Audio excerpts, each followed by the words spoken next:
കാർഷിക മേഖലയിലെ കോർപ്പറേറ്റ് വൽക്കരണം അവസാനിപ്പിക്കണമെന്ന് കേരള കർഷക സംഘം.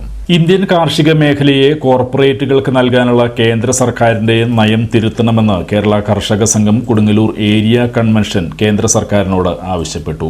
രാസവളം ഉൾപ്പെടെയുള്ള കാർഷിക മേഖലയ്ക്ക് നൽകിക്കൊണ്ടിരിക്കുന്ന സബ്സിഡികൾ വെട്ടിച്ചുരുക്കുന്ന നടപടികൾ പിൻവലിക്കണമെന്നും കോർപ്പറേറ്റുകൾക്ക് സഹായകരമാകുന്ന വിധത്തിൽ കാർഷിക ഗവേഷണ കേന്ദ്രങ്ങൾ അടച്ചുപൂട്ടുവാനുള്ള നീക്കം ഉപേക്ഷിക്കണമെന്നും കൺവെൻഷൻ ആവശ്യപ്പെട്ടു. സംസ്ഥാന joint secretary AC Moideen MLA convention ഉദ്ഘാടനം ചെയ്തു.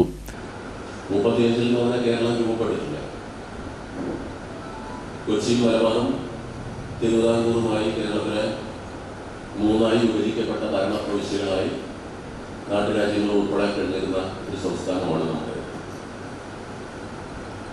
അവിടെയാണ് നമ്മുടെ 1955 നമ്മുടെ 56 ഷൊർണൂരിൽ വെച്ച് നമ്മുടെ കർഷക പ്രസ്ഥാനം രൂപം കൊള്ളുന്നു. ഡിസംബർ മാസം 29-30 തീയതികളിലാണ് 56 ഷൊർണൂരിൽ വെച്ച് കേരള കർഷക സംഘം നമ്മൾ രൂപം കൊള്ളുന്നു. കൊടുങ്ങല്ലൂരിനും ഈ കർഷക പ്രസ്ഥാനത്തിന്റെ ചരിത്രമുണ്ട്. കൊച്ചിയിലെ കർഷക പ്രസ്ഥാനവുമായി ബന്ധപ്പെട്ട് ആദ്യ സമരം നടന്ന പ്രദേശങ്ങളിലൊന്നാണ് ഇവിടെ. കൊച്ചിയിലേക്കുള്ള മാർച്ച് ആരംഭിച്ച് ഇവിടെ നിന്നുള്ള കൊടുങ്ങല്ലൂരിലുള്ള കർഷക പ്രസ്ഥാനമാണ് എന്നുൾപ്പെടെയുള്ള കാര്യങ്ങൾ നമ്മൾ നേരത്തെ ചർച്ച ചെയ്തു.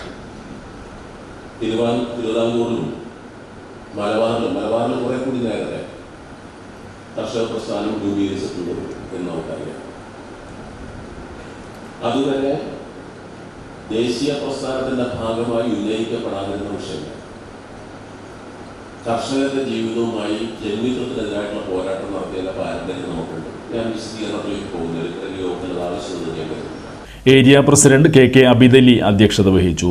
സെക്രട്ടറി MS മോഹനൻ പ്രവർത്തന റിപ്പോർട്ട് അവതരിപ്പിച്ചു.